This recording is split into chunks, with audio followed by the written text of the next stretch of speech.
now. Who wants to go first?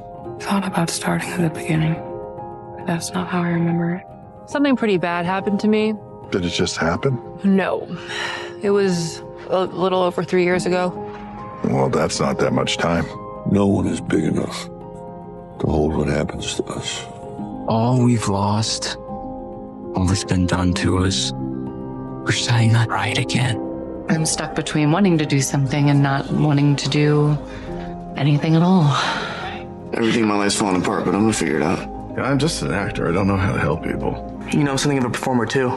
Sometimes the story we tell ourselves becomes the truth. What is truth? We don't know that. We don't. What exists? Does any of this exist? So, what is even happening right now? Is it true? You know everything about a person by touching them here? Not everything. You know, you are so unsuitable for my daughter. He's got more inside of him than any man I've ever met. And I'm my best friend. I mean that. We spend our lives in search of the other half. If you think you'd found that, don't be so quick to let it go. There's some ways people treat you like you're a person who lives and breathes and thinks for themselves. And then some ways people treat you are not that way. What I'm offering here is a chance to play roles with a real meaning. Why didn't you want to do the role? Do you not wonder what is in it? In what? The play. Maybe you should have studied the rebellion text a little harder. Viva la revolution! Welcome to the headquarters of the human resistance. What do you plan to do if this whole dream of yours doesn't work out? It doesn't even enter my consciousness. Careful, boy. You're gonna bite off more than you can chew. I am crucial. In all humility, I can say that. That place in your head is now more real to you than anywhere else. You gotta head out. What? Yeah, I think you should just take a break. You keep dancing with the devil. One day he's gonna follow you home. If you're having a hard time... I feel fine. What do you see? Everyone around you. We all want the same thing. What are you doing? Stop! I just want it more. Memories are stories, so you better come up with one you can live with. Hello, everybody. Hello, 2026, and welcome to the Spoiler Warning Podcast. This is our end-of-year review, our recap of 2025. I am Christopher Schnese. And I'm Stephen Miller. And you are listening to the Spoiler Warning Podcast. This is usually a weekly film review program. Normally, on each episode, we dive in, debate, discuss, and argue over the latest films coming to a theater near you. This week, we are coming together. This is the episode we do every single year where we come together. We talk about our favorite, the ones we maybe think are the best, our top films of the previous year. We are coming together to celebrate everything we watched and the things we loved of the previous year. Stephen, we did it. We made it. We survived 2025. How you feeling? I'm feeling good. I mean, the year is going great already, politically, socially, like nothing to worry about. No scary world wars on the horizon.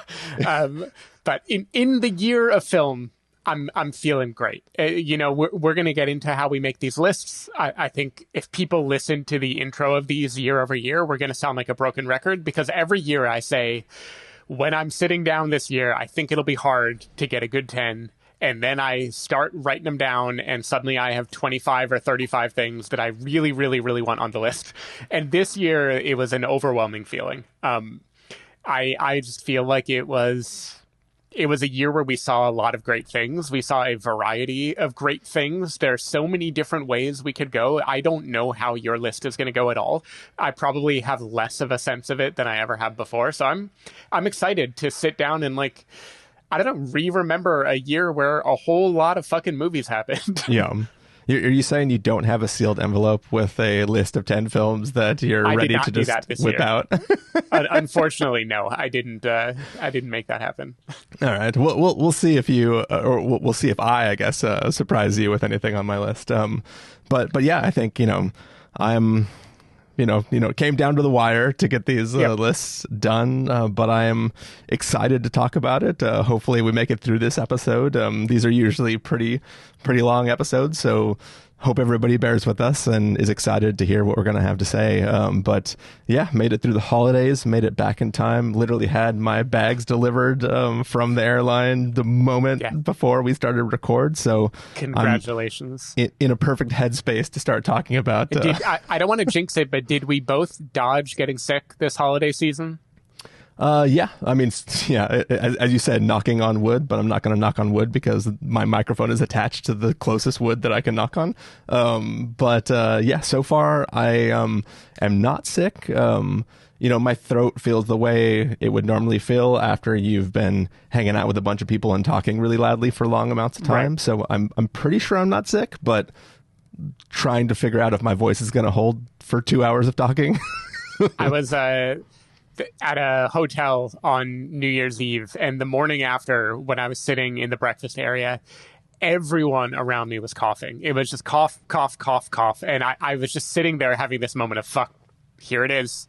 It's going to get me. And it seems like it didn't get me. So famous last words, tomorrow when I tell you that I'm like down with COVID again or something, then we'll know that I spoke too soon and jinxed it. But right now, feeling good, feeling lucky to have survived. Yeah, as I was sitting in San Diego perusing, the Bay Area subreddit and seeing all the posts about the spike in flu cases and stuff in the Bay Area, I was a little bit like, that's going to be fun to fly back into. But yeah, as of now, feeling mostly okay. And, Stephen, just excited to launch into the next year of films and say goodbye to the last year of them. Yeah. All right, so let's get started like we always do, which kind of talking about what our lists mean to us and how we kind of look at our quote unquote top lists, whether there are our favorites, our most meaningful, our quote unquote best things that we think people should be looking at. Like, Stephen, how do you define your top 10 films of 2025? It changes every year. I think over the years it has grown.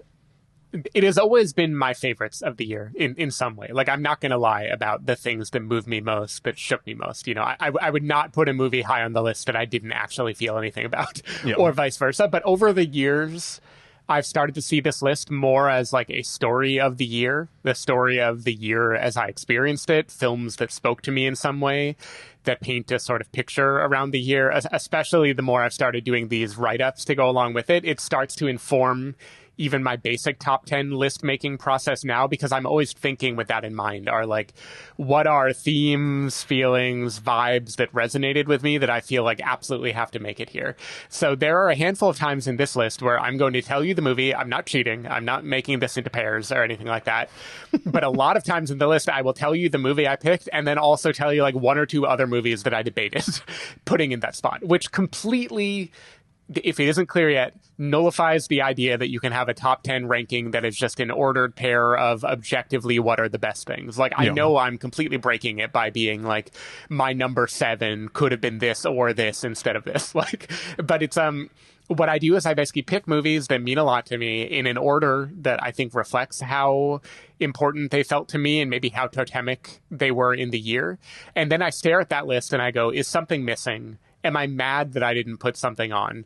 And when I feel like I really need to put something on, I'll kind of stare at it and be like, well, these two movies are kind of scratching a similar itch. I can live without one of them being here. And then I just like do that for a while until I look at the ranking and feel pretty good about it. So this is mostly my favorite movies, but with a caveat of wanting some variety, some picture of the year, and more than once, like, this comes down to the wire, and multiple things could have not only been my number 10, but my number like 6. And I will say in particular, this movie, I'm going to say my top 4 could have been jumbled in almost any order, which is the first time in many years that has been true. Usually my number 1 is locked and loaded and nothing could possibly move it. This year I have so many number 1 contenders that changed like 4 times in the 15 minutes before we started recording. So the year's in flux. How about you? Yeah. For me, for me, not as much as you, but like depending on the year, my number one is usually like just full on hard lock. That is like at some point in the year, I'm like, this is going to be number one. Everything else can go shove it. And then I'll just figure out what the list is later. But usually the top three are pretty solid. For me, those are just, I can say unequivocally, those are my favorite. For me, the things that I think are the best, most meaningful to me throughout the year. And the other things are kind of the things that are, those orders can shift around much. Like sometimes I get in the thing like I want 5 to feel a certain way. Right. Yeah. 10 is like you start to get a feeling of what a 5 is supposed to feel like. Like 10, everyone knows what a 10 is supposed to feel like. But over the years, it gets more heady, and it's like, this isn't really a 7, you know? Yeah. And then like for me, 10s are kind of like, I started to kind of trend. A 10 is like a kind of a fun one that I want to be on the list because like, why the fuck not? And then like, I kind of started to play with it. And then eventually in the last couple of years, I started to do my system where I like built an app to kind of gamify it and just turn it into a thing where I just this or that every single film. I build a bunch of matchups and start comparing 2 different films. And that sort of changed the way that I look at comparing films for the way I rank things, where it began to make me recontextualize the way I feel about certain things. Like when we sit down to review films, I can admittedly get stuck in the what didn't work about a film for me. And part of it is because there's a lot of things that you as a person genuinely really like about what films do. And I can go like, yeah, I agree with that. Or I can go like, well, here's all the things that didn't work for me and why I don't like it as much as you like it. Because it's just like a thing where it's like, why did I not love it the way Steven loved it? Well, here's why. And I kind of get stuck in that side. But when I'm doing this or that, there's things that actually elevate it. Like, for the record, Ballad of a Small Player is not on my top 10 list. Yeah. But when I was doing the this or that matching, I kind of was remembering that film kind of fondly, where I was like, I actually did kind of like it more than a number of things I watched this year. And it was like a way for me to think back on that film and be like, there was a bunch of stuff that I did like about what that film was doing. And I could think of it and like, I'm like, yeah, I did like it more than that one. Oh, I did like it more than that. And it kept coming up as a thing that it was generally in the middle of the pack the entire time when I was doing these matching things. So it was like at some point I added a relegation feature to my app where anything that was below a certain percentage would just fall out of the matching and I would never match it anymore. And it always stayed in the matching as a thing that would live around forever. So it like, this is something I like about your matching thing that I haven't thought about that much before, is not only the mechanism for arriving at your 10 and the order, which admittedly my order is so far from a science. It's like, it's a very different vibe, but the way it lets you revisit movies that never had a shot at making the 10, but still changes your perception. Like that is a thing that is a perk that makes me want to participate in it more, just to like recall the year more fondly or have like a more crystallized idea of what I felt about all these things. Yeah. And this year I added some features that kind of made the task harder, like because I added like the Swiss style matching where it only matched things around the same rating. It meant that the task, basically the app wanted me to do 252 matches to actually lock the entire system. So I made it through 84 rounds of matching, which is still a lot, and stuff solidified near the top, which is what I needed to do this ranking. But eventually I was like, I'm not going to be able to do 254 matches. So once I locked like the first 6 into place, I could see how everything was shifting in the rest of it. I eventually settled on a thing and then made some minor adjustments to finalize the list at the end. But everything that was like in that sort of range near the end, it was the same films that just traded a few spots constantly every single time the rounds went. So I just locked something and then manually made some adjustments to make it based on kind of what felt right and what I kind of wanted to be there. But for me, I just kind of liked the way I could, after every single round, I could watch how things shifted and I could see how things moved up and down. And I could go like, I'm really feeling the way this thing moves now, and I want to push this thing up because I'm more rooting for this film now in a way that I wasn't if I was just making the list like just at whole cloth. I forget, did you mention when saying this how many films you saw this year? Because you must know because you made Yeah. So that is one of the things that was important for me. So I was at 126. Okay. Yeah. I'm 138. Yeah. I had to think about it because I have 149 logged films in this list.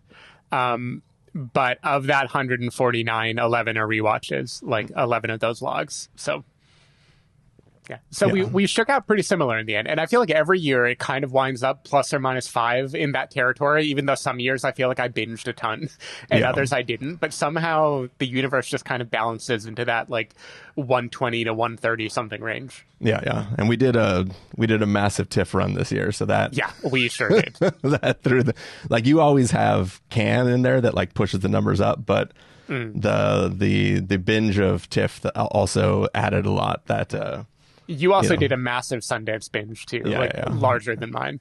Yeah, so that was we did a we put in a lot of extra work in the festival runs. But yeah, I feel like this year we had a little bit of drought in the normal theatrical run, but we decided to overcompensate with festivals. We sure did, and I'm glad we did. Yeah.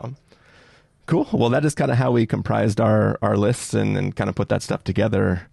Steven, we're ready to get into the main stuff, or anything you want to say before we get started?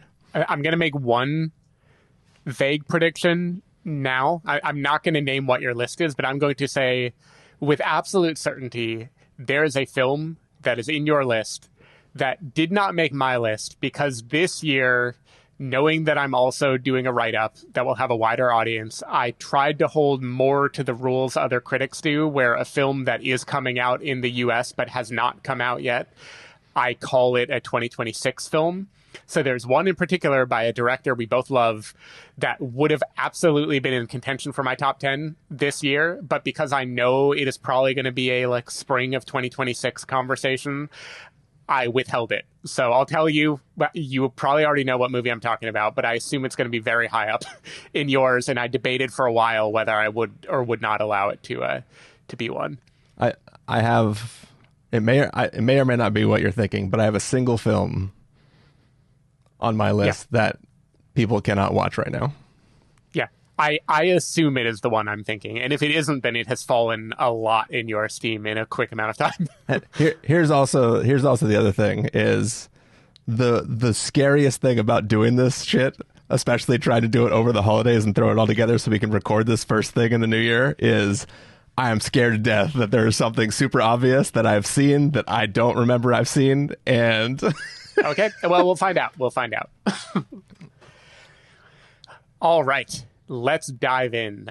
So I'll start with my number 10. Now, there were so many movies I could have put in the slot. Like, usually number 10 is the wild card, where it's always a special separate place for me, where I want to just throw something into the mix. This year, it didn't really fit that way, only because I had like over 20 things that demanded to be in my top 10. So this was much more of just like the last place I could squeeze a movie I wanted to talk about. I will say, though, I allowed this to be one for a movie that I don't know would make a real flat top 10 ranking if you put a gun to my head and made me argue over the virtues of this versus 10 plus other things in the list. But it is a vibe that I wanted to have represented. And that vibe is a person is losing their fucking mind. So even though it's controversial, in spite of that, in spite of ourselves, I've got to give this one to Die My Love. Die My Love is not going to be for everybody. I talked about it in my little dispatch when I was at Cannes. You and I talked about it again when we gave it a theatrical review maybe a couple months ago. I don't think this is the most complete film, the most perfectly thoughtful film with a message that you can wrap in a bow. But what it is a very, very, very specific feeling cranked to 11. It's this feeling of listlessness and rage and futility and wanting to burn things down and wanting anyone to hear you and recognize how much you are struggling and wanting people to stop telling you that everything is fine. It's this like 2+ hour feeling of someone burning everything down and just being like, shit is not okay.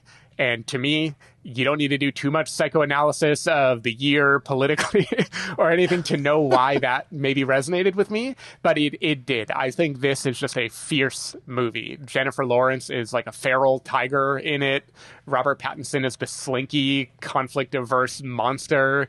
Everything is big and bold and messy, and Lynn Ramsey directs the hell out of this movie. And I just think it is a vibe I wanted to have on this list. And it is substituting for other similar ones, like If I Had Legs, I'd Kick You, which is a very similar thing that did not make the cut here, though it was neck and neck for this spot for that reason. And it is just this, we talked in our review about how there's a read of this movie that people kind of want to make of, this is the Motherhood is Hard movie. This is Night Bitch. You know, this is one of those things. And I think this is defiantly not that. I think anyone looking for a read of this movie, of making it be about a very particular social difficulty or whatever, is missing the point. Like, what this is a movie about a feeling of being misunderstood and frustrated and on the edge of explosion.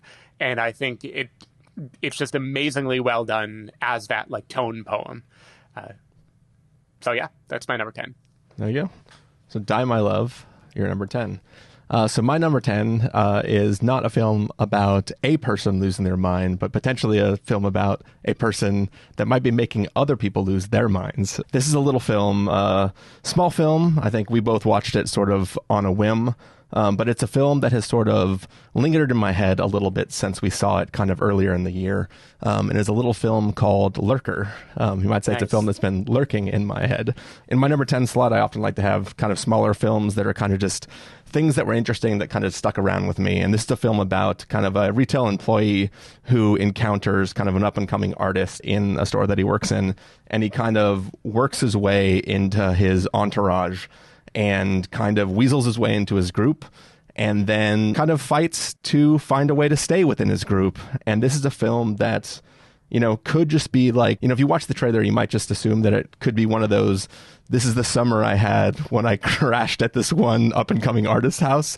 But that is very much not the film this is. This is a much darker, sinister, weirder film that goes to places that I don't, you know, want to talk too much about, but it is just a film that constantly has you in this just uncomfortable state where you're watching this guy just make choices that you are just constantly going like, oh my God, it's cringy in a scary way, and just you're just constantly on edge and wondering what is going to happen next, and you're not sure whether this person's presence is partially good or just chaotic evil, and it's just you're wondering what's going on. And this is a film that sort of just lingered in my head and made me go like, man, I was curious about this film, and I walked out of it going like, man, that film fucking rocked. So Lurker is my number 10. I love that pick for you. That's one that I knew I couldn't get it into my top 10, but I've been trying desperately to find a way to get it into my bigger write-up, because it is one of those like incredibly pleasant surprises that just like lingers in your head for a long time. Yeah. All right. My number 9, similarly, this is a slot that could have gone to a couple different films. And this is really the place where I wanted to put the movie that is like the best summary of how things feel right now, you know, in capital letters. This could have gone to Eddington. But I did not put Eddington here or on the list, though it would have been fun to be a troll and kind of seen what would have happened with you. It is the movie that I think does a very similar thing, but does more with less, and that is Bugonia by Yorgos Lanthimos.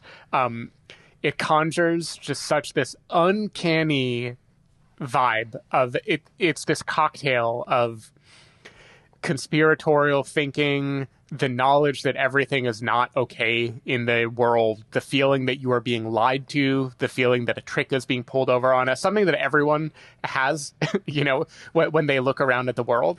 And Yorgos is just doing this amazing thing where he's taking a totally absurd premise, right? Jesse Plemons believes Emma Stone, this CEO who he kidnaps, is in fact an Andromedon, an alien who is here on Earth masquerading as a CEO when they really want to do experiments on human beings and fuck with honeybees and all these other details. And what is so interesting about this movie is it is at once completely crazy, right? Like we look at it, we look at this character, we are horrified of him, right? He is like what Eddington does with Joaquin Phoenix. He is this very like red-pilled, like creepy guy that if we met at a party, we would be like, oh God, let me get away from this person. This person is dangerous. This person is a menace to society. But he gets us into his frame of mind. And he does it by sprinkling in the real things that would drive someone to feel this way. There is a real evil out there, right? The corporate greed, right? Both here and Eddington. It is causing people to perform as a substitute for authentic human behavior. In this case, the idea of someone being an alien. In the Eddington case, it's more this like neurotic feeling around mask mandates and, protests and things like that.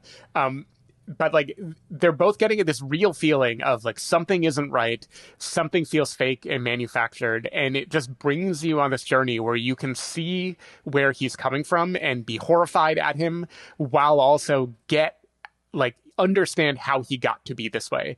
And I think it is just such a fun, twisted, intensely dark exercise to put the viewer in the mindset of a deeply troubled individual. And that is before talking about all the different ways this movie twists and turns and keeps you on your toes. I just think it is a very impressive way of taking that Lanthimos style and using it to actually be a commentary on like how life feels today. So I was really, really impressed with Bugonia, but I do think it and Eddington actually have like a ton in common. Yeah, 100%. Bugonia is a film that I very much appreciated. It is a film that I kidnapped, tied it up in my basement, tried to interrogate it to find out if it was on my top 10 list, but ultimately it turned out it wasn't. So unfortunately, it doesn't live there, but it did. It was one that was bubbling around just below it. It lived around there forever, but it just never quite worked its way into it because there's just too many other things that were kind of keeping it out. It's no knock against it at all. As you said, there was just like so many things that were kind of just piquing my interest a little bit over it, but huge fan of Bugonia. All right, so my number 9 is, again, probably something that would have in any other year sat in my number 10 slot, but I really wanted Lurker to just, lurk in the list, so it kind of gets elevated up into the number 9 slot, and that is a little film called Together. Nice. I was a huge fan of Together. This is the Alison Brie, Dave Franco film where a couple is, they are essentially inseparable. I will say a couple finds themselves being drawn together in a slightly horrific way. They are, going through some troubles in their relationship, and they are just finding themselves drawn together in a way that they can't explain and they can't figure out how to deal with. And they find themselves in more and more complex and freaky situations. I know you weren't as big a fan, Stephen, with it, but the way this film deals with the normal horror tropes in a way that feels so like competent and so like knowing of the genre it's playing with, but still being creative in this weird ass situation that it's played with. I just found myself so engrossed. I thought the film was so fun. And it just, I just kept thinking about it after seeing this film again. And it was just one of those things that I was like, God damn it, this film was so fun. I understand there's some controversies around the film and potentially how it was made, but walking away from this film, I was just like, God damn it, I love that film. And every time it came up in my matching, I was like, me and this film must remain together as well. So my number 9, Together. I'm happy for you. Even though I did have more problems with it than you did, I do think the premise is great. It's like one of those very memorable premises for me of 2025. And I like the sequel, Splitsville. Dumb. They come together, then they split. Touche. All right. Moving on My number 8, this is a film that you might be surprised isn't higher on my list. We'll find out. But it's a little film called Hamnet that we saw at TIFF. Chloe Zhao's movie, it's somehow become like the Green Book of this year's Oscar race. I don't know if you're attuned to this, if you've caught on to this, that there is like a large negative backlash to this movie about it being emotionally manipulative, about it being the surface level pick of it in a year with all these great deep things. We instead get this one big, broad, sentimental thing. And I think all of that is a damn shame, because this movie to me is brilliant. I think it is a beautiful film. It is big, massive, huge operatic feelings paired with like lush, gentle, tender, like almost whispered feelings, like side by side. The scale of this movie is both huge and tiny in a way that I thought was very overwhelming when I saw it at TIFF, and held up beautifully the second time around when I watched it, knowing all of its tricks and all of the emotional highs and lows that I'd be going on. There's this like amazing, I described this movie in our TIFF review as being alchemy, which is that it's taking this idea, in this case, the words of Shakespeare, and it is believing that if it can just incant them in the right way, with the right cocktail of things before it, you will suddenly be hit with this overwhelming intensity of feeling that you can't explain. And that worked for me incredibly at Toronto. And it worked again when I sat there for 2 hours knowing it was coming and telling Joanna that it was coming. It still got me. It still made me cry on round 2. And I think that is a very, very difficult feat to pull off. Like, is this subtle filmmaking? No, of course not. This is like howls and screams, and it's grief, and it's shrieks of anguish, and it is big, big, big emotions. But I think there is a place in the world for big movies that deal with capital letter human feelings, and this is one of them. And I think it is just a beautiful movie, and Jessie Buckley deserves like all the accolades that she's going to get this year. So to me, I think Hamnet is great. Justice for Hamnet. I really hate that it is becoming somehow the villain of the Oscar race. I don't think it deserves anything but love and tenderness from people who see it. Yeah, like I definitely don't understand the comparison to Green Book.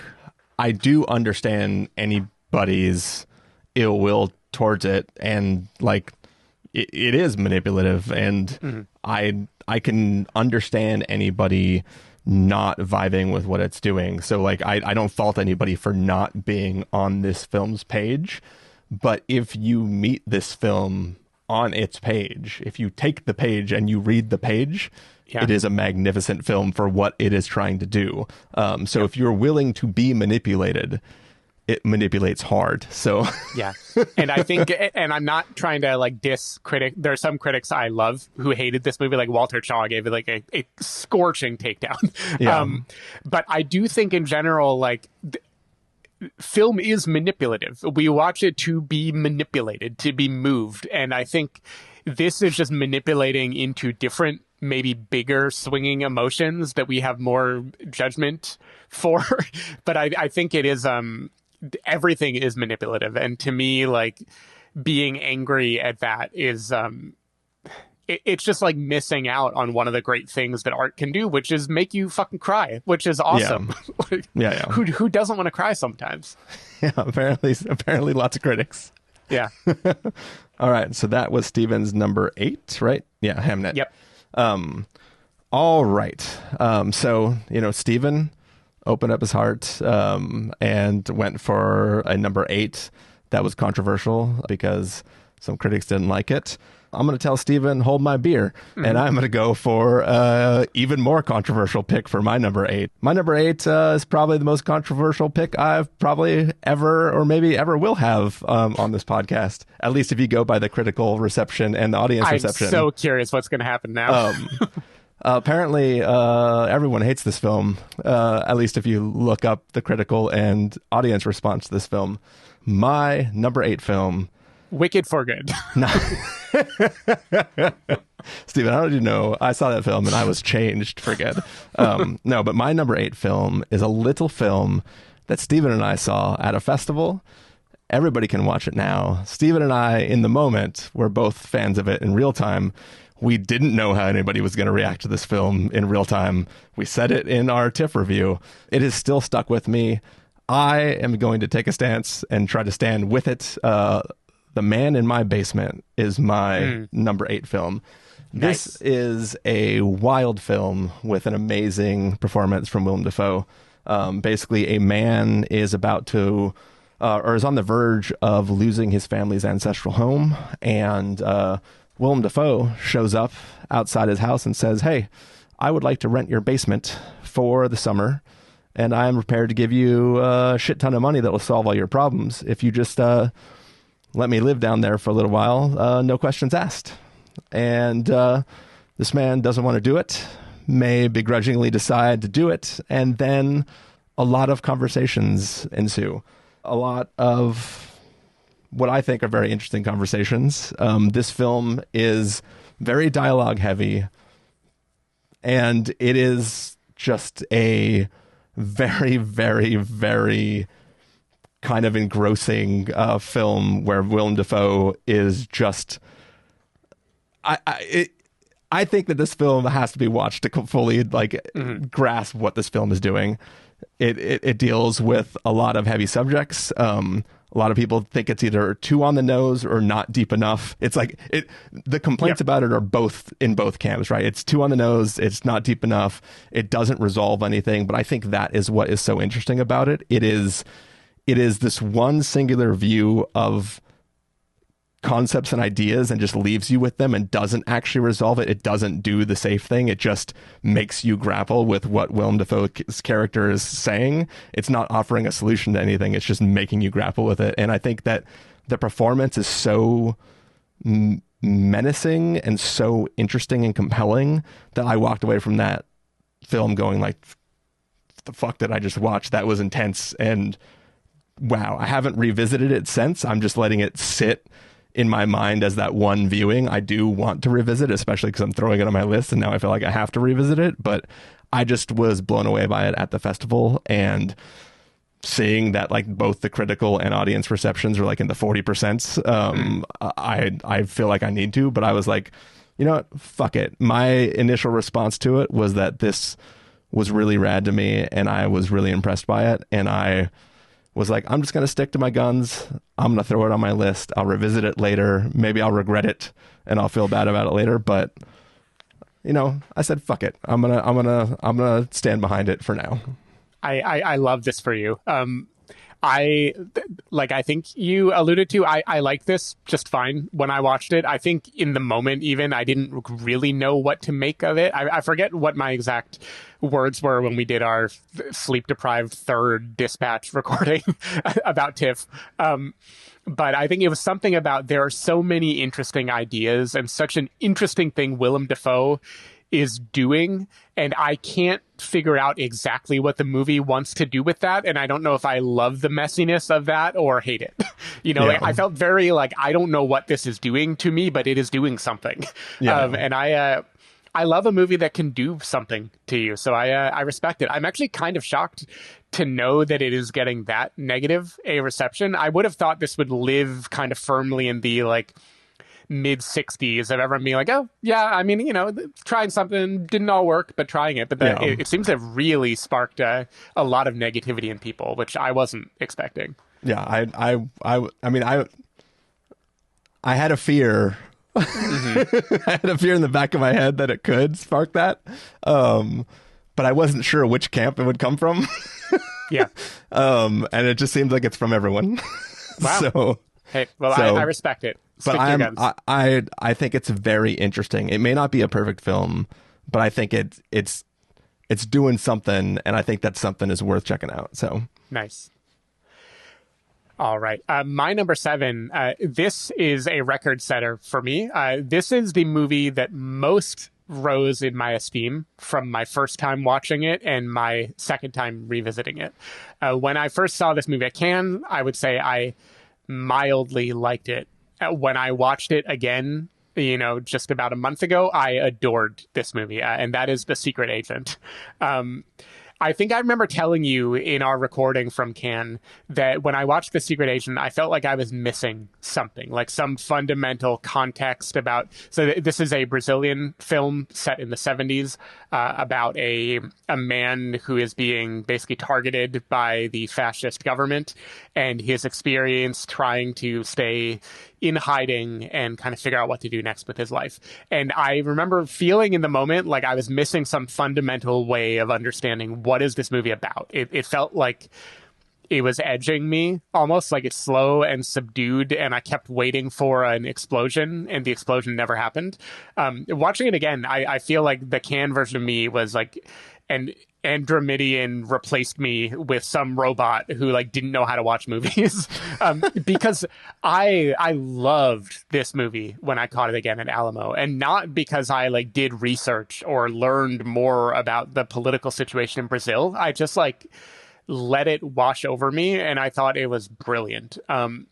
It's like thematically about crony capitalism and corruption, kind of the way that shit trickles down, you know, the way big businesses can kind of collude with the government to try to squash people that they feel like are potentially a threat to them.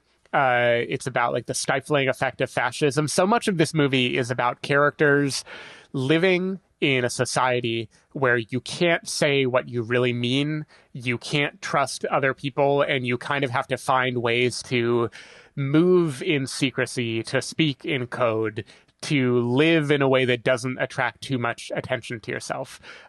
It's really celebrating a spirit of resistance, very similarly to a character in a movie that we will talk about much, much later in this recording, about the quiet acts of bravery of groups of people that find a way to survive and fight corrupt systems without drawing too much attention to themselves, but just enough to be like a little thorn in the side, you know, something that pushes history a little bit more in the right direction.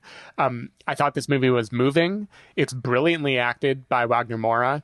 I think it's very exciting in all the right moments. It's very funny in the right moments, but it's also really slow and vibey and just looks like $1,000,000. So I think when I first watched this, I gave it a 3 out of 5 on Letterboxd, and when I watched it a second time, it was 4.5 and a heart. So this movie, I was just like, holy shit, I don't know what I was smoking the first time around. I was going to ask you if this is the movie with the guy in the phone booth, and I just pulled it up, and yes, it is. It's also playing at Alamo now. So yeah, that is where I saw it the second time around. But yeah, I feel almost bad because I think my words from Cannes made it sound like a movie that is not worth catching, and I almost feel like a sneaky bastard because then I caught it again and now I'm raving about how great it is. Yeah, what whiplash, Stephen. All right, so that was your number 7, and a quick one for my number 7. This was my Hamnet spot.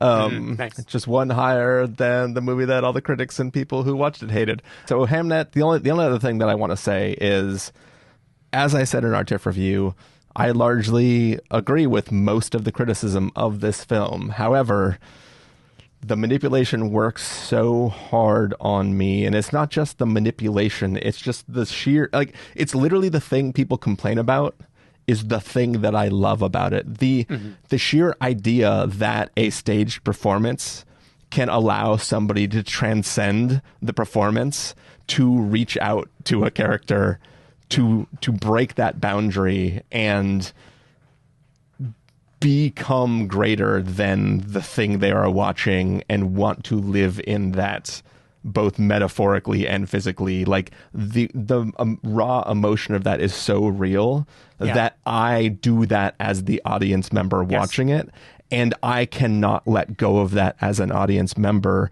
I feel it, I breathe it, I live it, and I walk away from that movie going, God damn it, I love that movie. Yes. Even though up until that moment, I could take it or leave it. Like, I don't give two shits about the rest. I mean, I do genuinely, like, I in the TIFF review, I said I would watch an entire movie about a love story with a witch from the forest. Right. You could remove the entire Shakespeare subplot from this movie. The Shakespeare aspect only matters at the very end. That, I agree with you for sure. Yeah. Like, I would be totally fine with that, and I would just watch that other movie because that is enough to sustain itself. But just everything that happens at the end of that film is enough to sustain me in that way, to make me go like, I don't want to not have that be a thing that I remember from this year of film. Like that justifies the entire existence of this film in my memory, you know. Yeah.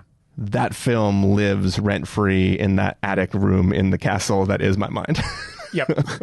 100%. I think the image you're referring to at the very end of the film is one of those things that I think will be a shorthand for me for years to come, where I can just think of that image and feel a little hit of that emotion again. And that is a really hard thing for a movie to do. Yeah. So yeah, that was my number 7, Hamnet. Awesome. All right. My number 6, there is a good argument that this is too low on the list and should get higher if I give it a rewatch, because it came out kind of early in the year compared to others. And this is Ryan Coogler's Sinners. This is a movie that, like, it kind of came out of nowhere and blew me away. It sounds funny in hindsight because it has become such a de facto awards contender, and like only someone living under a rock would not know that Sinners was a good movie. But going into it, I'm like, okay, horror-ish, not really my vibe. I was not loving the trailer with Michael B. Jordan bashing his head against the door rhythmically. You know, I was feeling very much like, okay, I don't really know what Ryan Coogler is up to. I'm curious to see what he's going to do with this big budget steered towards horror, but we'll find out. And instead, I got such a intensely interesting, messy in the best possible way movie. I say messy because this is not one metaphor. This is a soup of ideas all mashed together. It is about the rot at the heart of America. It's about race, you know, in America, obviously it's about assimilation versus maintaining your own identity. It's about artistic endeavors and whether you should be authentic and true to yourself. It's about your roots. You know, should you plant roots with other people or be an individual? And it is all mixed together in this metaphor of vampires, you know, in the 1930s Mississippi Delta with fucking banging music. I'm going to argue, which is why number 6 is maybe too low on this list, arguably the single best scene or sequence of the year. I think certainly if I were to just isolate a moment, the long take in the juke joint where we go through generations of different music genres mashed up together. We see ghosts of the past. We see like hints of the future, all while the blues is playing. And this idea of like the purity of one person expressing themselves, what that could unleash forward. Like, God, that is like the image of the year, or certainly one of them. And I think even though we both kind of agreed that the third act goes like a little bit off the rails, or maybe like doesn't perfectly handle all the action, like it gets a little bit messy and chaotic, but like, what a movie, what a just towering statement, a kind of like vision that Ryan Coogler had that he brought to life on the big screen. And I think Sinners is an amazing film, and one that like really deserves a second watch, so I can appreciate the things that I loved about it even more. When you started off, I was going to joke and say like, well, when you put it that way, it sounds silly. But yeah, I mean, Sinners is an amazing film that we may or may not be talking about later. I'm assuming we will. All right, so that was your number 6, Sinners. Yep. My number 6 is a little film called Rental Family. This is a film that was definitely one of my favorites out of TIFF. This is a film that Brendan Fraser plays a man who is, you know, he's struggled to make a living in Japan, and he is just a man who's trying to get acting gigs as just a solo dude hanging out in Japan, and he gets a gig as a person who kind of just plays a person hanging out at other people's life events, I guess. And it's really just a quiet film about a guy just connecting with other people. And I think it is just a beautiful film that just centers around Brendan Fraser having sad eyes and just having beautiful interactions with other people. And I think it's a film that is just touching, and it's, we've talked about other films that make you feel stuff, and this is a film that makes you feel stuff. And, it was one of my favorites of the festival. Definitely, it doesn't have the full range of teariness that you get from a thing like the ending of Hamnet, but it's just a constant flow of emotion of you just really feeling the isolation and the loneliness that Brendan Fraser's character has, and just like the warmth that he gets from connecting to these different people that he encounters, and just the mix of like the sorrow he has, but like the warmth that he can bring in the interactions that he has. And I just felt it was very, very moving and soft, and just, I don't know, I just kind of love what it was doing.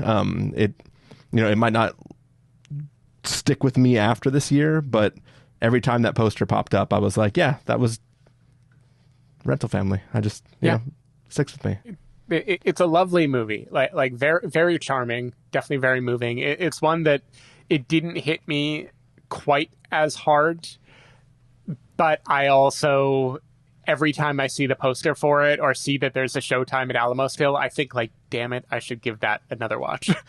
Because Brendan Fraser is lovely in the movie, and I really think it is it's just so earnest, like the emotions are on the sleeve with Rental Family, and I think they are pure. I don't think there's really a false note in the movie, and I think it's just like you said, it isn't maybe like the biggest wallop in the sense that I would remember it for years to come, but I was really, really happy that I got to spend time watching it. All right, now on to a movie that is definitely a big wallop, and I don't know if you'll be surprised by how low or not low this is on my list, but it's a movie that we've talked about twice now, not like today, I mean on the podcast, and that is The Chronology of Water, Kristen Stewart's directorial debut.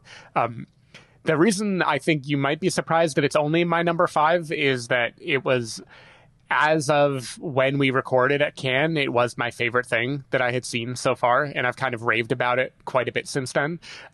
This is a movie that I just think is, for one, a stunning directorial debut.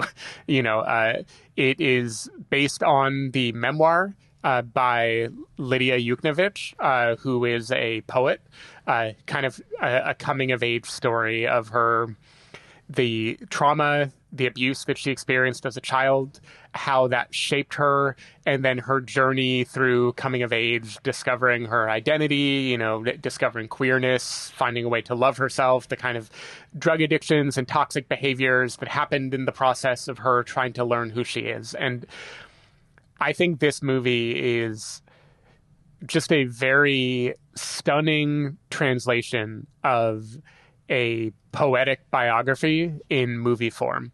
It's a difficult movie. It's difficult thematically. It's also difficult in the way that it's made. Like it's very abrasive at times. It's very aggressive. It is lots of quick cuts back and forth and putting you into all of these different volatile emotional places and then yanking you out before you can feel any sense of relief. And it's a very claustrophobic movie for a long time.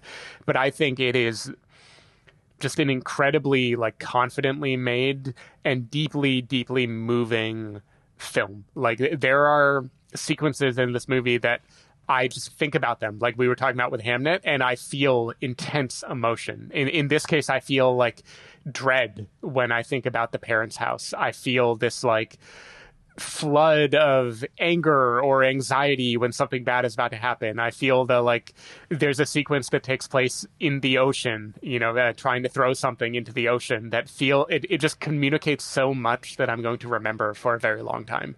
I'm actually really, really sad at how muted the rollout of this movie has been. I feel like most people I know do not know that this film exists, even though it was directed by Kristen Stewart, which feels to me like a failure of marketing in some way. Not that I think everyday people would fall for this movie or adore it, but I want this to be making a bigger splash because I think this is really, really just an incredibly assured debut, and I can't wait to see what Kristen Stewart does next. I really, really, really love this movie. Yeah, this is a film that I very much appreciate. We have a full review of it out that people can look. Also, your more raw takes of it at a Cannes. It didn't make my list, but it is something that people should definitely check out. Yeah, I think I assume that the sort of muted rollout is more of a thing that, like, I slightly jokingly said on the review that it's like a financially inviable sort of film. And I think the muted rollout is like, if you do a big push and it doesn't pan out, then it's like you have a flop. If you do a muted rollout and it succeeds in its muted rollout, then it's like you have a success. It's like you're keeping it quiet so that you can just continually slowly roll it out, and then you can praise how well it's doing, and it's as it's like slowly coming out to people. Yeah. But who knows? I hope it has found its audience or finds it on VOD, because I really do think this movie has a lot to say, and it's something that a lot of people would, even if they don't love it, it would make them, it would like open them a little bit. I think this movie just has a lot going for it. That was your number 5, The Chronology of Water. On to my number 5, and that is a little film called Sorry Baby. So that was another one that we caught at a festival. This one was Sundance, right? Yes. Yeah. So Sorry Baby is a little film that follows a woman who experiences a sexual assault, and then it follows her at a few different points in her life as she kind of deals with how she carries that with her moving forward, and kind of the event itself. And I think that this is just an incredible film with the way it deals with how this character deals with it. Like, I've never seen a film that, even how this character recounts the event to her friend, I've never seen a film talk about it in the details and treat it as a way, this is technically a comedy. It's listed as a dark comedy, but the way it handles how somebody could talk about an event, but not necessarily feel specifically one way about what happened, not fully understand or comprehend it, not necessarily go to the authorities. Like, the way it handles who she told, when she told, how she deals with that, future events with how she understands what happened to her. Like, this film just deals with those complicated feelings in a way that we don't see films talk about openly. And I just think that, like, this film is just so beautiful for, like, having those conversations as the main thing this film is doing. Like, yes, it's a funny comedy with her and her friends, but like, the fact that the main thing this film is doing is having those conversations, that is the main subject matter and the main story that we're dealing with, is just like, I have to applaud for what it's doing. And it's going to make people kind of experience this in a way that they aren't doing normally with other films that they're watching that might deal with similar subject matter. So it stuck with me, and it's one of those things that I've just, returned to a few times, and hope more people watch this film and kind of experience what it has to offer. Yeah, I love Sorry Baby, and in fact, number 5 I didn't mention was one of those places where I had multiple films that would have filled the role. Chronology of Water I just adored, so it had to be that one. But I think Sorry Baby, it goes about it a very, very different way, but it tackles similar subject matter, and in both cases they are really like singular approaches of how to get the audience to understand something that is very hard to communicate in words. Specifically something about trauma and the aftermath of trauma, and what it means to not even know what you think and be kind of having to piece together the story afterwards, or tell the story of your life and how it comes kind of out of order. There's a lot there between both of those movies, and I really, really, really love Sorry Baby. It is probably the most glaring omission on my list, and it's only because there's so many good movies I decided to cheat and have a few things be like one movie as a catch-all for a type of movie that meant a lot to me. Yeah. And much like Kristen Stewart, I can't wait to see what Eva Victor does next. All right, my number 4, this is by far the most recent movie I've seen on this list. It is a movie that I just caught up with in Portland a little over a week ago. Long-awaited film, one of 2 this year, directed by a Safdie brother, about a person gearing up for a big match in Japan, being played by an actor kind of where the character of the star is kind of antithetical to the profession that they're playing in, and just watching them be self-destructive. I am not talking about The Smashing Machine. I am talking about Marty Supreme. Another movie that has had a kind of controversial reception. I think it's mostly controversial among like Twitter hot take people, not among the critical consensus, but I've been hearing a lot about this movie being grating or glorifying selfishness or all these things about what this movie is or isn't doing. And I think this is just one of the purest distillations of the Safdie brother aesthetic, which is we are going to take a character who is deeply flawed, you know, and unaware of their own flaws, or maybe embracing their own flaws rather than seeing them as a problem. And we are just going to go all the way down with them. We are going to follow them on this manic chase as they do whatever they can to get their high, to get their next fix. And in the case of Marty Supreme, that high is him getting to compete and win and be the best at table tennis. And in the process, we watch him steamroll through many people. There are whole side plots. Yeah, there are side plots of, you know, women in his life, friends in his life who are risking a lot more than he is by trying to help him. There is a dog and a dog owner. There are family members. Anyone who gets swept up in Marty's life is in service to this rollicking, intensely self-destructive ride where he keeps getting in his own way and fucking it up. And we keep watching him snatch defeat from the jaws of victory over and over and over again. And it somehow is not grating at all, at least not to me. To me, I loved it. It is a tightrope. It keeps the adrenaline up the whole time. And it is a feature, not a bug, that he is horrible, that he is like so delusionally obsessed with his own greatness that he can't bring himself to care about other people. And I think the way this movie rises and rises and rises, and then how it falls at the very end, the speed at which it changes gears is what it's trying to say. It is like about this thing, this like drive to do something that blocks out anything else, and what kind of clarity you might feel after that when it all floods in what really matters. And I don't want to spoil this movie, but it made table tennis incredibly exciting to watch. I don't know how much of that was real and how much was digital in the moment, but I assume none of it was real. Yeah. But it is a fucking hell of a match to watch on screen. The cast is just wonderful. Timmy is exceptional, and I loved it. Like I feel like it is as extreme as any Safdie Brothers movie, but it has like an intensity of heart too. Like I think only Good Time comes close to this for me, of having both of those in equal measure. And I just really, really blown away by Marty Supreme. Like I said, this could have been my number one. Any of these top four could have been my number one. And if I gave it a second watch, it might have a real shot at it.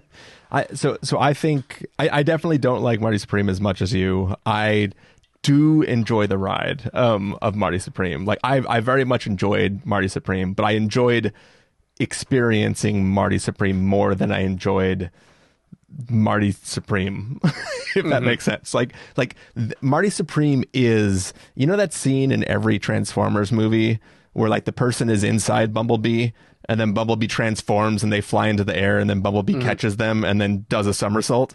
That is watching Marty Supreme, and you are Shia LaBeouf, right? Which, by the way, how close are we to like Timothy Chalamet becoming Shia LaBeouf? Like I feel like I feel like scary. I feel like he's on the edge, right? Like he I can't tell if he is just like we're gonna lose him. But anyways, the performance art aspect is definitely worrisome. But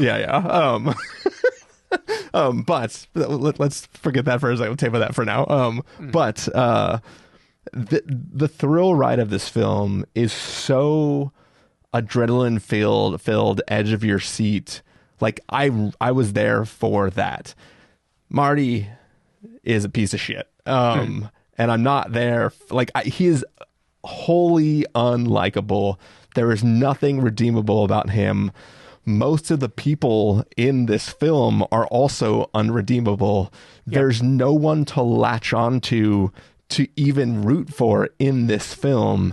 And maybe the lack of root for ability of any of the characters is something to root for. I don't know. Like, I get why people could hate this film, but I loved being there for it. Like I loved sitting in the theater. I would have loved to eat the popcorn, but it never came. And it was like a fully packed house, so I didn't feel like putting up a card and saying like, "Hey, is my popcorn coming?" Because I just assumed it was eventually coming. Yep. But I didn't even know how long time had been because I was so on. It's like being on a train wreck, but you're on the train. It's like seeing a train wreck, but you're on the train too. Like I so enjoyed my time with Marty Supreme. It couldn't be on my list because like when I thought about the things I really cared about, I was like, I don't think I care about it that much. Yeah. But also it was a hell of a fucking ride. I mean, the reason for now, at least it landed on number 4 is that because there's not a person to latch on to emotionally, it has me second guessing. Like, I know the experience, the rush, the overwhelming thing it communicates was amazing to me. But then I stare at the list and I'm like, but could I really put it higher when he's so fucking unlikable? Yeah. But I think like, you know, we talked about the end of Hamnet and how that becomes an image for what it feels like to be an audience member watching Hamnet, right? Like the connection, the touching. This similarly has that in the character played by Mr. Wonderful, and I won't spoil it, but there's an expression he is making as we watch Marty in the final act on stage, and it is a mixture of hatred and awe and anger and I am being pulled gravitationally by this thing and I don't know what to do with it, but goddamn, I can't stop looking. And I think that is the magic trick that Josh Safdie pulled off.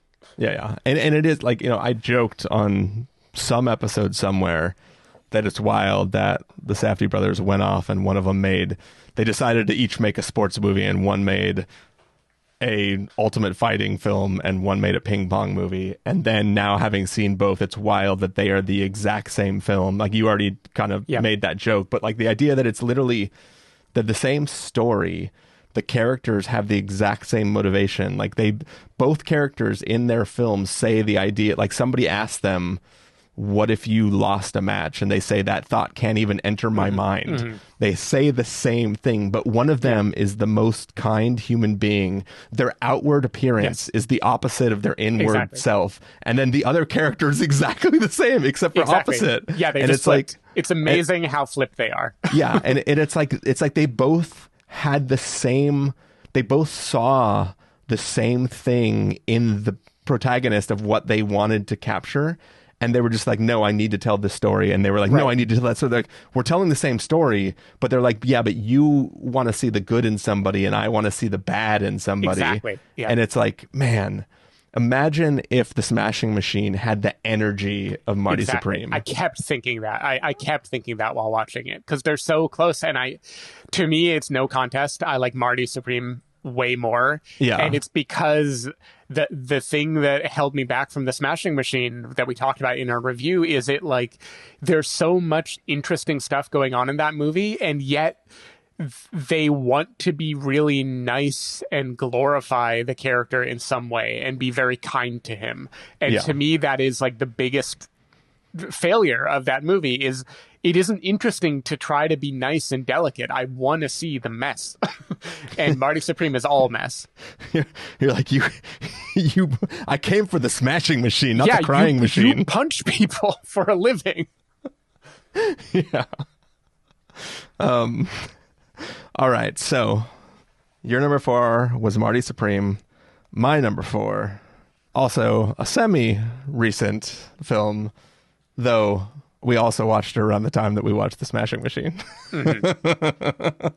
My number 4 is a little film called Wake Up Dead Man, a Knives Out mystery. We have a full review. Wait, we did do a full review of it, right? We did. Recently. Yeah. We did a full review of it recently, so I won't go into too much details.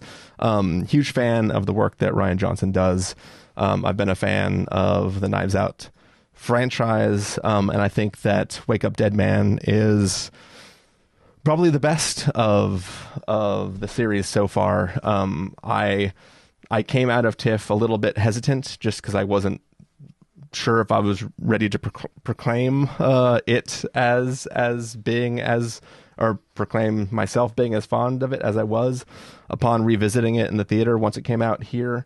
I really have settled into just being really, really excited about what this film does. I think it's really has so much to say. I think it's less about the mystery this time and really about saying something and about being about these two characters who have so much to stand for, kind of finding stuff to share about what they believe with other people and kind of understanding what other characters feel about something and kind of meeting everybody at where they are and kind of forgetting the mystery for a second and just finding good in other people and kind of striving towards doing something important versus just solving the mystery. And there's just so much interesting stuff happening in Wake Up Dead Man that I just, it stands above the other ones, and I just really loved what it was doing. So, yeah. I love Wake Up Dead Man.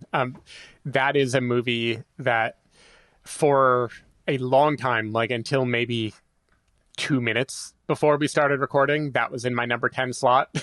And then I just was, I was rotating so much, I couldn't squeeze it. But by far my favorite of the Knives Out movie. Really, really, really love it. And in fact, if my write-up goes the way that I think it's going to go, I should be pairing it with the movie that's my number 3, which could be a segue there. I don't know if you caught up with my number 3. In fact, it's a film that won the Palme d'Or at Cannes. It was Just an Accident by Jafar Panahi. So the premise of the movie, for those who don't know, is very, very simple. A man is living in Iran. He had been imprisoned for many years, and he believes he has run into his former tormentor. He doesn't know for sure because he was blindfolded during the whole imprisonment. And so he kidnaps the man and intends to kill him.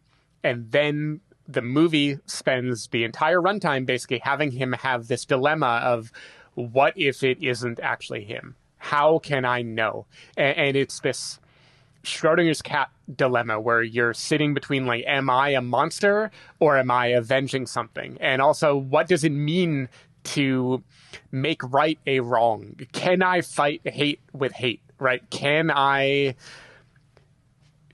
find a way to heal the scars that I have from the wrongs that someone else has done to me without becoming the monster myself by virtue of how much I allow myself to be fueled by hate? And it's like, it is dancing this line between sometimes being a comedy of manners, basically, being about a bunch of people. The image of It Was Just an Accident is a woman in a wedding dress and a man who's dressed like a groom standing with another man who is just in a t-shirt, and jeans as they sit in the desert. And right away, you're just like, how did these people get here? What is this movie about?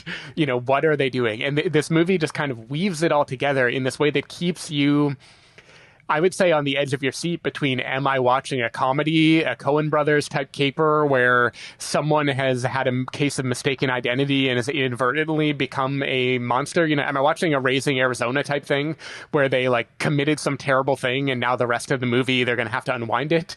Am I watching a searing portrait of how it feels to live in a totalitarian regime and want to fight back and feel hopeless and desperate? Am I watching a Kill Bill type thing? And it keeps you there for so long.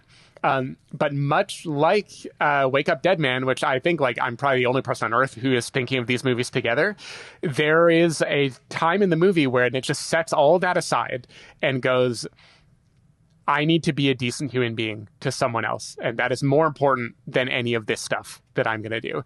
And that pause, that intentionality of we need to just be kind to other people, that is what separates us from the thing we are fighting for, I think is beautiful. And I think this insistence of get rid of the mystery box. What's inside the box? What's in the coffin? What is going to come out of there? And just like love other people for a minute.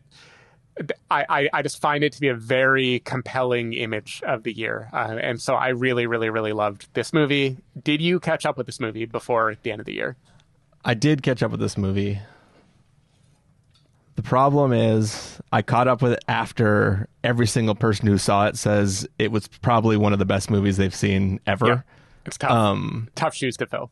It could have never matched up to that level. So I wish I could have seen it like at the at TIFF or something like that, where I could just see it. Like I would have known that it, you know, got the award it can, and I would have known that you were really fond of it, but I wouldn't have had like literally any person who knows of its existence saying it's the best thing they've ever seen.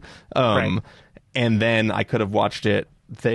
One other issue that I had with it is, you know, you kind of said to what you were saying is, what was I watching? Was it going to be like a Coen Brothers-esque thing where they now have to unwind this thing? I felt the tone was slightly confusing to me, and that might just be a casting / language problem where I don't understand whether this is supposed to be like schlubby people who are in over their head or very serious. I'm supposed to feel this is a deep drama. Yeah. And also, I was watching this, I rented this on Apple TV, and a third of San Francisco lost power when I was midway through the film, so that also hurt. Okay, yeah, that's tough. that hurt my viewing thing. So the scene you were talking about with them in the desert was exactly where I lost power, so that hurt my viewing of this film as well. But all that aside, I appreciate a lot what this film was doing, and that moment, that pause, is an incredibly beautiful scene. Yep. And I that was not lost on me, that moment. It is very, very powerful. There's just something about like the lead person and the chaos of the crew they put together, and those actors and the performances that there's a lot of very heightened, and I don't know if schlubby is the word I would use, but I think it is definitely more in that direction of a bunch of people who are maladjusted. Yeah. Like schlubby's not right, but have you seen the movie Suicide Kings? I haven't, no. Okay, it's this movie where these people, one of their sisters is kidnapped, and they think that if they kidnap a mob boss who is played by Christopher Walken, that because he's a mob boss, that he can obviously pay the ransom to get their sister back, and then they're obviously way over their head, and Christopher Walken is constantly outsmarting them.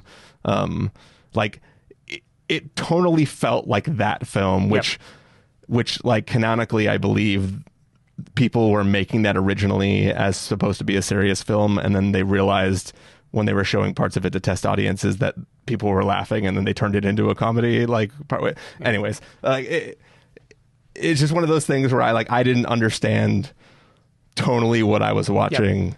I appreciate what it's doing. Yeah. I do have to ask, to me, part of the magic of this film is that tonal ambiguity, including the comedy aspect of it, as a bait and switch to the emotions of the end of the movie. And by the ending, I mean an extended sequence very late in the film that is basically just a monologue or like a series of monologues, and then the actual ending image / audio that I think you predicted. So I'm wondering, did both of those pieces work for you?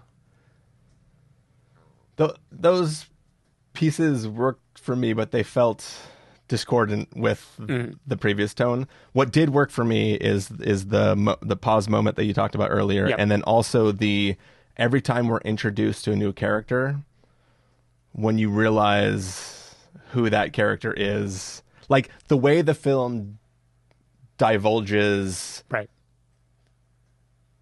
like why somebody is being introduced to the group. Like I think that it gives us more information, like,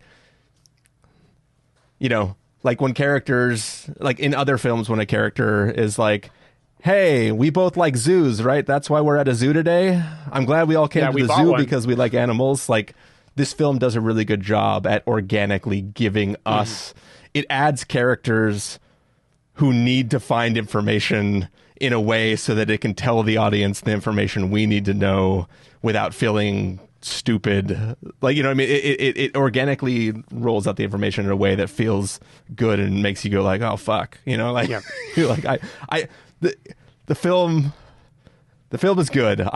It couldn't live up to my expectations and tonally was a little wonky for me. So I was just a little bummed that I couldn't see it in isolation and without power going out in San Francisco. Makes sense. All right. Ready to move on to my number 3? I'm ready. Sorry, everyone, for the detour. Some of these movies are like, we're catching up for the first time about things. So, yeah, Steven had to throw me in the back of a minivan to drive me into the desert for a second. All right, so my number 3 is the slot that we hinted at earlier, Steven. So now we find out if a director we both like made a film that I cheated, that all these fine folks here aren't going to be able to see till later this year, that we saw last year, that is making my list because it's probably, without a doubt, the third favorite thing I saw in 2025 and could go nowhere else but my number 3 slot on this film, this list. And we're going to find out if I forgot something that you are going to be shocked that isn't on my list. Do you want me to say it, or do I let you say it and then I just nod? Why don't you tell everybody what it is, Steven? I mean, I assume this is a movie, the second movie of the year, maybe even the third movie of the year by this director that could have made one of these lists. But you didn't put Black Bag in the spot. As far as I know, I don't know that you liked Presence quite as much as I did. So I assume The Christophers is the movie that you're talking about here. This is. Also, for the record, all 3 of those films have bounced in and out of. Yep. I knew you liked all of them.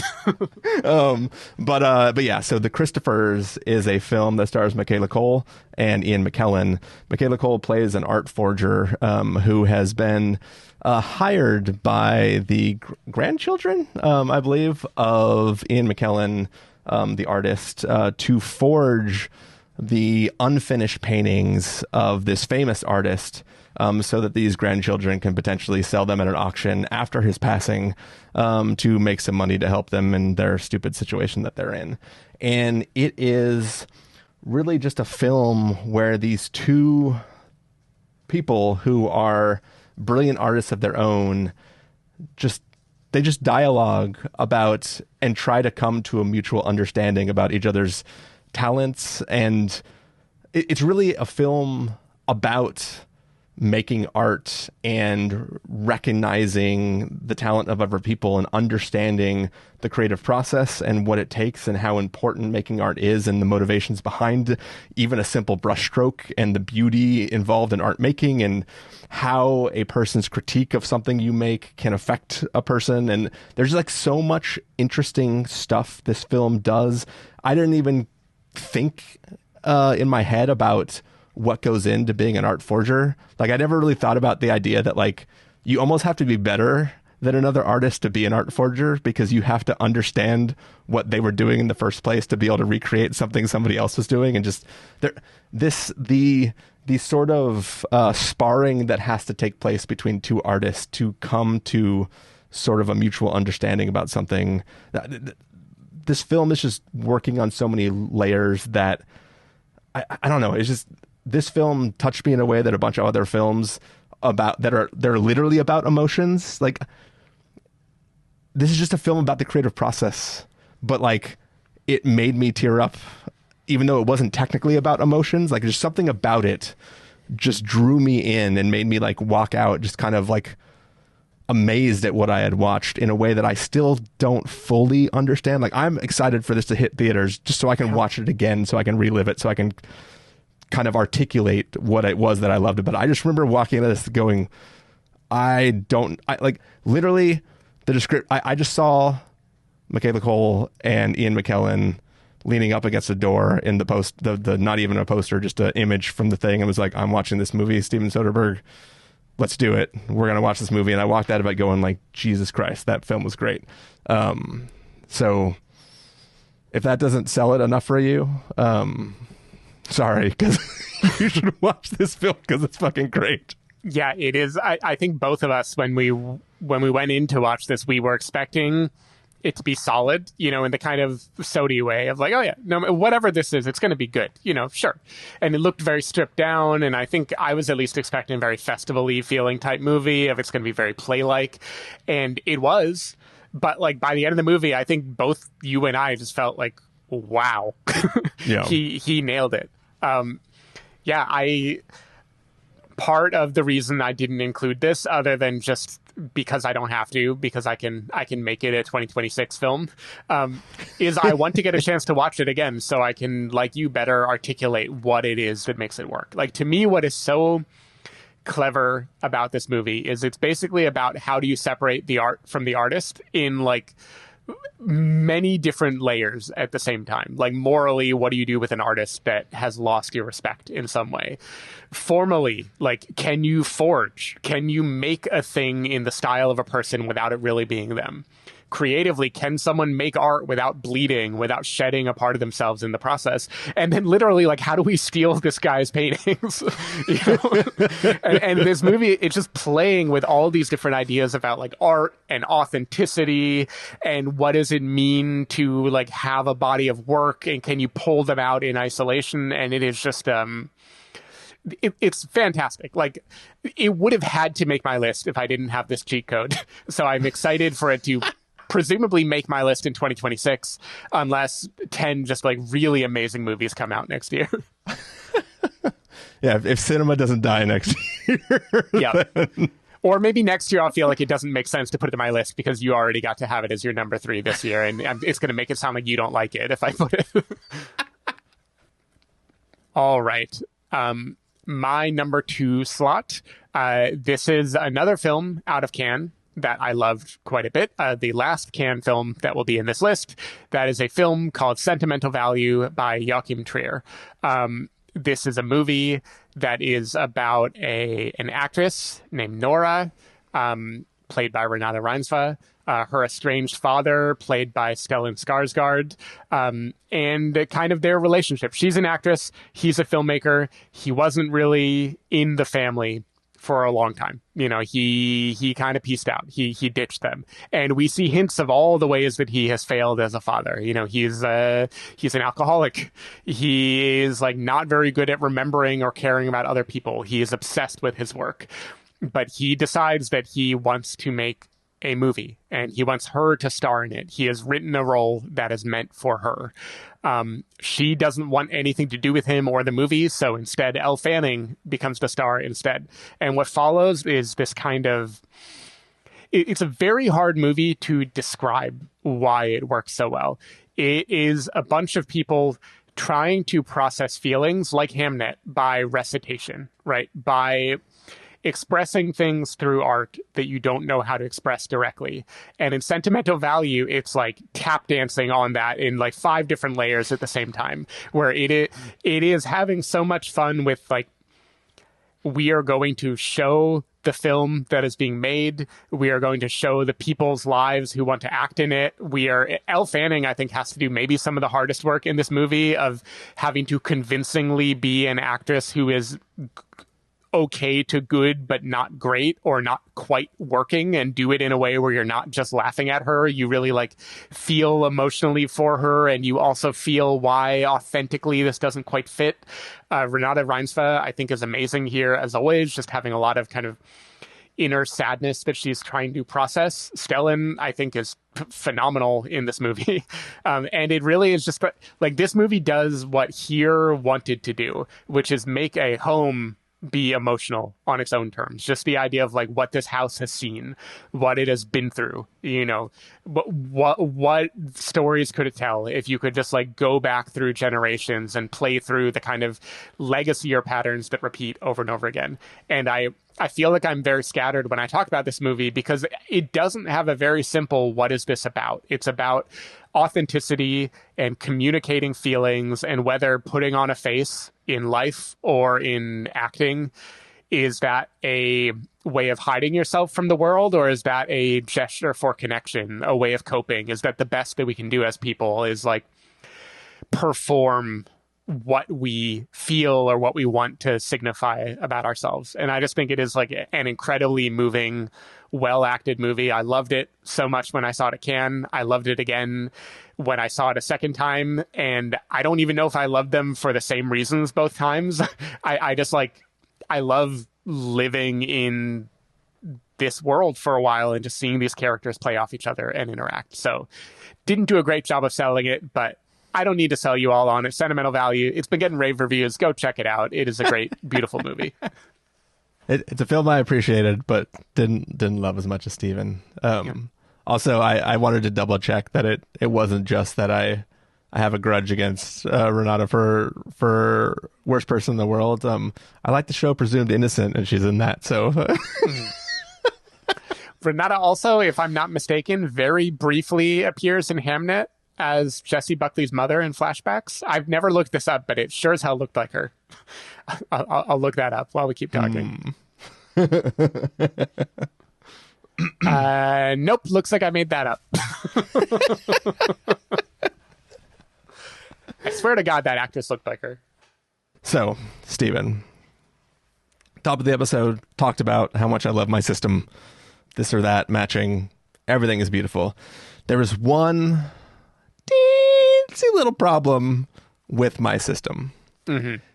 And it is that in a system of this or that, if you have two films at the top of your list that are kind of in equal contention, especially if you have rematch prevention in your system, the first of those two films that you pick in any situation that gains a lead will just go always up and up forever, right? Because essentially it is better than 124 other films. And even if you decide just to try to even it out, you're going to pick the other one over it. It will quickly rise to be 100 rating over the other film, no matter what, right? So I find myself in a predicament where I have to choose the film. I have two films that I believe are my top two films. One I already said, the other, which is my number one, and I don't know which order you're going to put them in. Yeah. So do I pick the one that I feel the most, or the one that is the most intellectually stimulating to me? Great question. So do I pick your number one as my number two, or do I leave the list? No, let me replace that.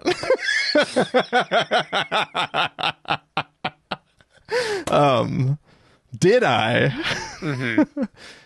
I choose your number one as my number two?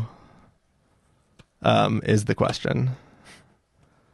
Did I choose the thing that intellectually kind of brought me the most thinkiness, the most kind of stimulated me the most as far as what it was trying to do? Or did I choose the thing that was kind of the most stimulated from a how did I feel this film out kind of thing? So obviously, because I totally fucked up my English, I chose your number one as my number two. So we can just and I really, if you think about it, the punniness of it, I should have chose your number one as my number one because it's in the title. I love for the listener who somehow doesn't know what two movies we're talking about, how long we've gone in this like weird subterfuge of talking about one battle after another. Yeah. My number two film is One Battle After Another. Yeah. And then my number one is a different film after my One Battle After Another. Yes. But yeah, so One Battle After Another is obviously a fucking fantastic film. Everybody saw it. It's freaking great. But yeah, I think that, I haven't always liked this director's films. It's sort of hit or miss for me. So I didn't know what I was going to be getting into when I sat down to watch it. The trailers weren't exactly something that kind of blew me away or got me super excited. I was mostly just curious. And when I walked in, I was kind of blown away by what I got in the actual presentation of this film. This is a film about how kind of different generations see revolution differently, and how different individual acts of revolution can achieve different goals, and how what one person commits to a cause may or may not achieve anything, but can still inspire other people to do it. The way this film plays with satire, there's lots of films this year that have talked about the now in ways that felt too on the nose to me. This film talks about the now in a way that feels like it's talking about the now, but it's also the now in the a broken clock is right twice a day sort of way, where it's like, it's now because it's universal. It's not directly now. It is not Eddington now. It is just now because fucking it's always now. Right. And I think that like the way it plays with satire and the way it chooses to go so over the top just feels so fun and so biting at the same time. But this film feels so serious, and like it's the way it straddles that line between being deadly serious and being so satirical, and so it just makes you, I don't know, like buy into this universe. It's like, on the one hand, you have like the jokiness of Leonardo DiCaprio's character and what he's going through, and just like this, washed out like revolutionary guy. But then when he gets to see what is actually happening in present day, and what, like, it's just so moving to see what his old stuff that he washed out of has spawned to the new generation. And I don't know, this film is just doing so much that I just love what this film is doing. And it's so fun and so action packed in a way that doesn't feel like it's just, there is a thrill ride. It feels like you're actually, I don't know. I'm getting loopy at this point in the episode, Stephen. Why don't you say something intelligent? Yeah, I mean, and for those who want to hear us talk at length about One Battle After Another, we did, by my memory, a like pretty long episode about it, like very fresh with our thoughts. But yeah, like you mentioned how One Battle After Another, one of the amazing things about it is that it is about now, without having the literalness of being about now, the way that like Eddington is. And I would say it's like even more than that. It is very literally about now, and about how now is a cycle that is repeating over and over and over and over again. Time doesn't exist, but it controls us anyway. Like, fascism makes the rules. It goes on and on and on and on. And the only way people can resist is by recognizing that they're stuck in this fucking cycle and trying to find ways of breaking out of it in the little moments that they can.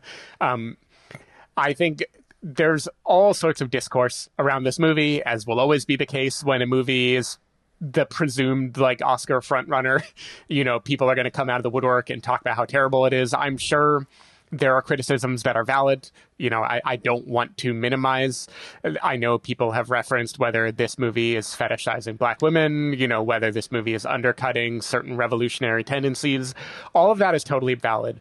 To me, this movie is very much about its own shortcomings. It is about the shortcomings of Leonardo DiCaprio as a revolutionary, as this Gen X white guy who is past his prime, who is not ready for the new world anymore, about this era of revolution where people made it about themselves, about pride, about personal glory, and how that may have been the right thing for the moment, but it isn't right for the moment today.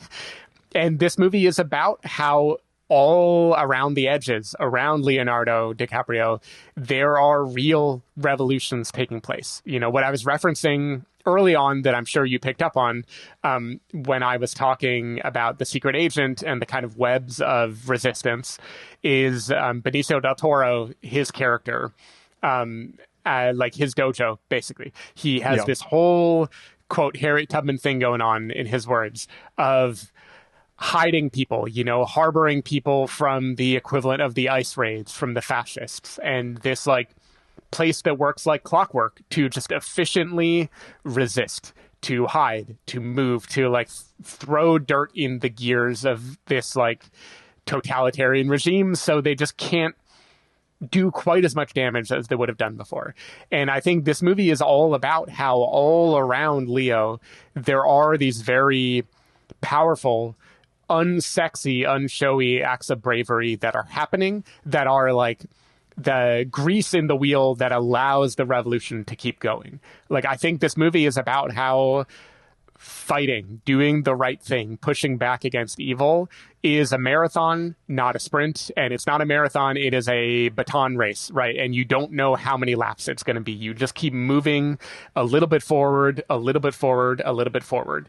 And I think this is a movie with Willa, Leonardo DiCaprio's daughter in the movie, trying to learn what does it mean to be a revolutionary and how does she want to fight back. And we are given all these different examples of types of people that fight in different ways. And I think it's just such a incredible, overwhelming movie that is like communicating a feeling, like a spirit of resistance. And I think it is amazing. I think it is strange. It is Sean Penn's bad guy, Colonel Lockjaw. He's very weird. Yeah. He's sexually frustrated. The group that I won't spoil here that he is trying to report to or be a part of, it is hilarious, and it is also depressing because they run the halls of power, and unfortunately the real world is not that much less ridiculous than the world that is being painted here. Yeah, there are just images in this movie, like the rolling hills, like on, I assume, the 78 by Enzo Borrego. I don't know exactly where they filmed that, but like the up and down, the endless cycle, the feeling of things going in waves, like old villains are back again and again and again, and the battles we were fighting 20 years ago, we're still fighting today. And there's just this feeling of like you get hypnosis going up and down and up and down, and eventually you have to make a move, right? And to me, that is seared in my head as like one of the key images of the year. So yeah, I love One Battle After Another. Cool. So my number 2, your number 1, and then just to round everything off, it was your number 6, my number 1, Sinners. As I said, the intellectual stimulating thing was One Battle After Another for me. The feely thing of Sinners is, you talked a lot about the different things that Sinners does, but it does all of those things through music and the power of music. And this thing, Sinners sort of posits the idea of what if the power that music holds was not just a metaphor, but if it was like a literal power from somewhere, and that what if this gift that people have to play music actually is tapping into something greater, and that when you tap into that thing, you are actually tapped into something beyond. And what if the devil literally could also see back kind of when you are tapping into that thing and wanted access to that itself? And just, I said One Battle After Another was the thing that was intellectually stimulating, but there are such amazing ideas inside of Sinners that also intellectually stimulated me. Just the idea that like when a vampire brings something in, that it also absorbs all the skills and things that of the thing that it's taking in and assimilates. Like there's just such interesting things, but just the we had a really, really long conversation in our review of Sinners, just talking maybe about our longest review of the year. I think it probably was. Yeah, like just talking about the different musical cultures and like what they may or may not mean and how that plays into this film and what it's trying to do with it. And I just think Sinners has so much oozing out of it, like that I know you talk about films being a vibe, and I know you're usually talking about something slightly different than what I'm going to say here with but this vibe. But this is a film that you feel as you watch it, and it just has it. You experience it in a different way, kind of like with the Marty Supreme, right? Like you live this film while you're watching it, and it just sticks with you, and you walk out of it, and you're like, holy fucking shit! Like that was an experience, and it just makes you want to go back and just live through that again. And as you said, this has some of like that sort of that scene where you kind of have that song play and you kind of experience that music across time, is like one of the most inventive, craziest things that I've seen all year. And it just kind of, the film is so inventive, so kind of just, there's something about it that just kind of grips you and pulls you in. And I think that it has just stood out for me all year as just something that I'm going to keep coming back to. And again, it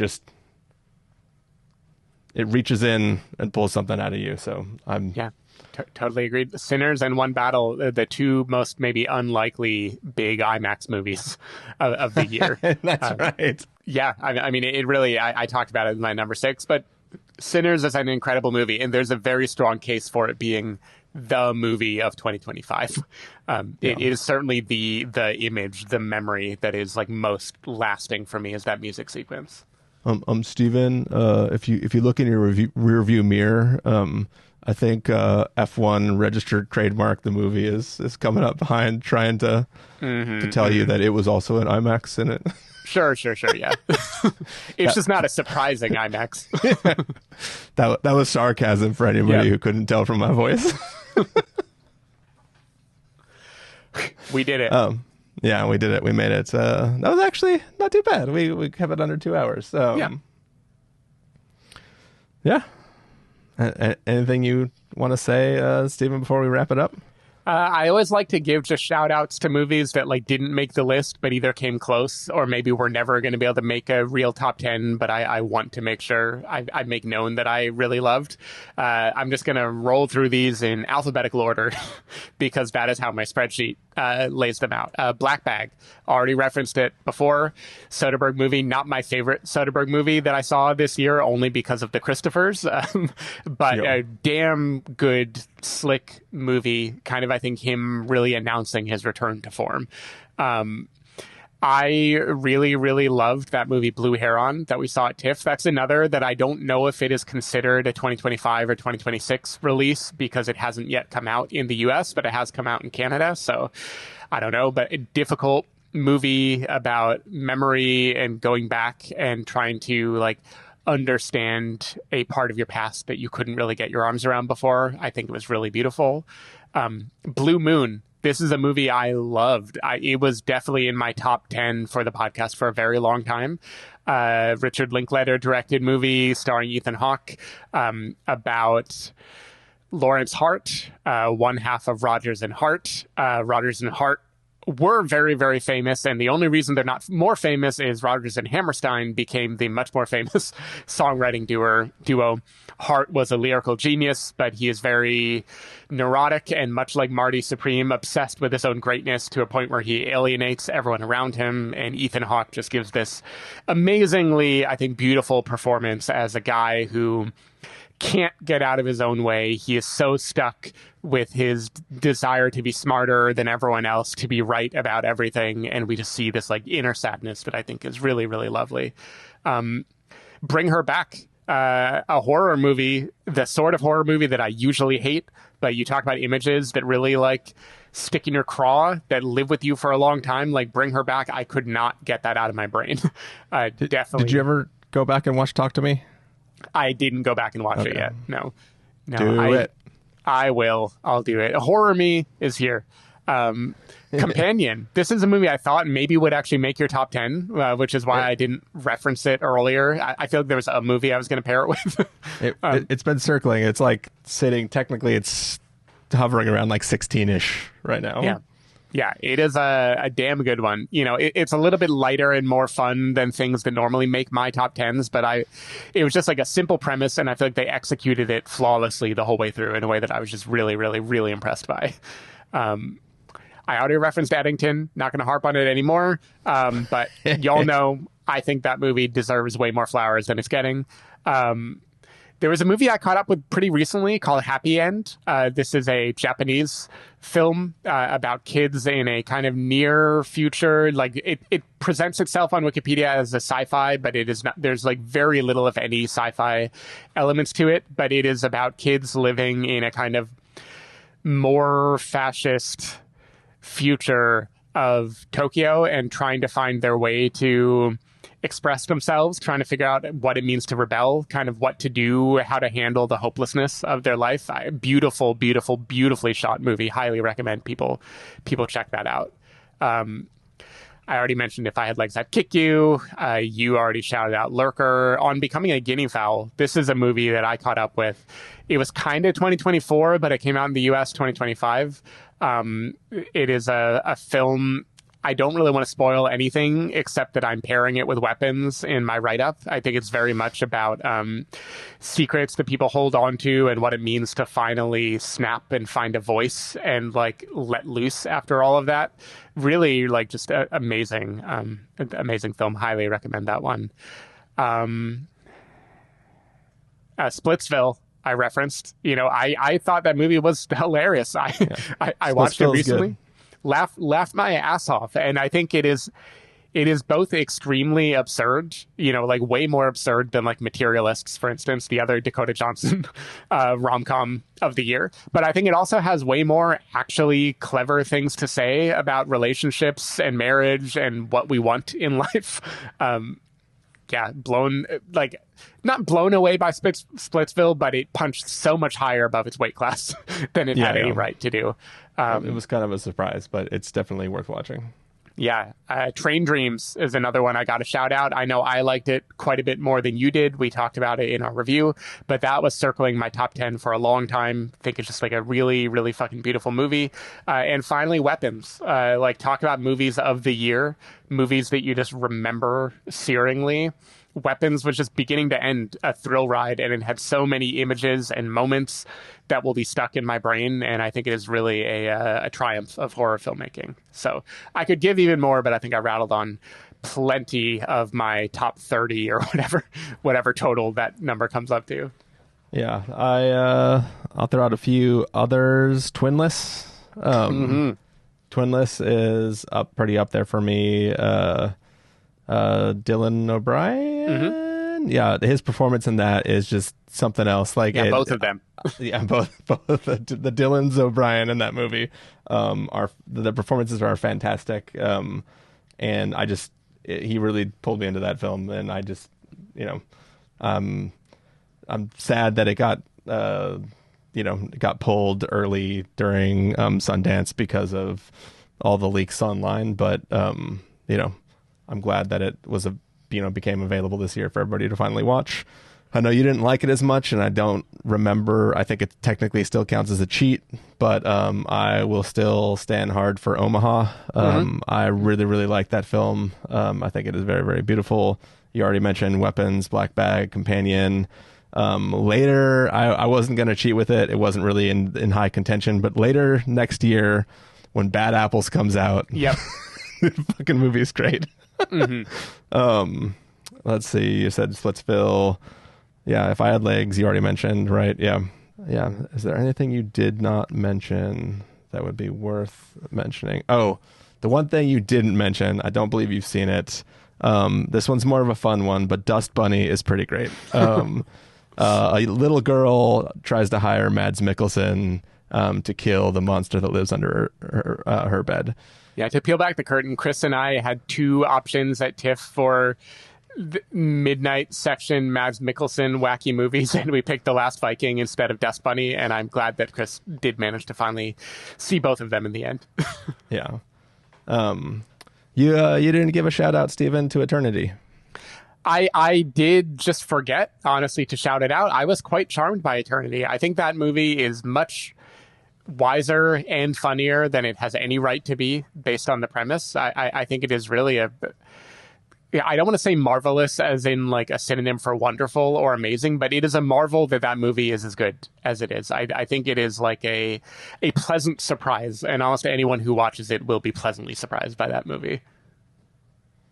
I also do want to throw out a pleasant surprise was EFIS. This is a movie about baseball, which is a subject I do not know about at all or care about at all. And it's really just like a slow hangout film about like the last days of baseball and the solitude and the boringness of it, and how doing something boring together can be its own form of art. And I think I found it like surprisingly moving while not being at all like directly emotional about anything. So the polar opposite of a Hamnet. Like, you want a movie that is definitely not intentionally tugging heartstrings, watch EFIS and see if like a feeling gets conjured out of the solitude, because it did for me. Speaking one last time about Hamnet, hot take: Jay Kelly is just doing Hamnet's ending. Okay, interesting. I did not catch up with Jay Kelly. Okay, yeah, watch I meant to. Watch Jay Kelly. That runtime is just like a little longer than I want to spend with it, but I'll see it. Just watch the last 30 minutes of Jay Kelly. I can't do that. You know, I have to watch a whole movie. I know. I'm mildly teasing. Yeah.